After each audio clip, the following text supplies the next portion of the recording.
Hi guys, మీకు ASHA shiny గారు తెలుసు కదా. నరసింహానాయుడు మూవీలో లక్స్ పాప సాంగ్లో డ్యాన్స్ చేసింది. అండ్ తను చాలా తెలుగు సినిమాలు యాక్ట్ చేసింది. నువ్వు నాకు నచ్చ 143, ప్రేమతోరా, ఇలా చాలా సినిమాలు యాక్ట్ చేసింది తెలుసు కదా. అదే ఆశా షైనీ గారు, తను ఫ్లోరా షైనీ కూడా అంటారు. తను బిగ్ బాస్ 9 తెలుగుకి వస్తున్నారని మనకు తెలిసింది. బిగ్ బాస్ టీం వాళ్ళు తనని కాంటాక్ట్ అయ్యారని, తను అప్రోచ్ అయ్యారని, తనతో మాట్లాడారని తెలిసింది. మరి తను మ్యాక్సిమం వచ్చే ఛాన్స్ ఎక్కువనే ఉన్నాయి. తను చాలా తెలుగు సినిమాలు, తమిళ సినిమాలు యాక్ట్ చేసింది. తనకి చాలామంది ఫ్యాన్స్ ఫాలోయింగ్ ఉన్నారు.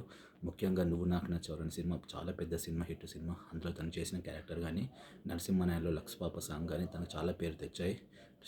ఆశా షైని గారు 143 మూవీలో కూడా యాక్ట్ చేశారు ఒక జర్నలిస్ట్గా. సో ఇది ఆశా షైని గారికి సంబంధించిన వివరాలు. తనకైతే చాలామంది ఫ్యాన్ ఫాలోయింగ్ ఉన్నారు. తనని తీసుకొస్తే బిగ్ బాస్కి కూడా మంచి సో తన కోసం ఎక్కువ మంది చూశారు కాబట్టి ఆశా షైని గారిని తీసుకొచ్చేదానికి బిగ్ బాస్ టీం వాళ్ళు ట్రై చేస్తారని మనకు తెలిసింది. ఇది బిగ్ బాస్ 9కి సంబంధించి అప్డేట్స్ యాజ్ ఆఫ్ నౌ.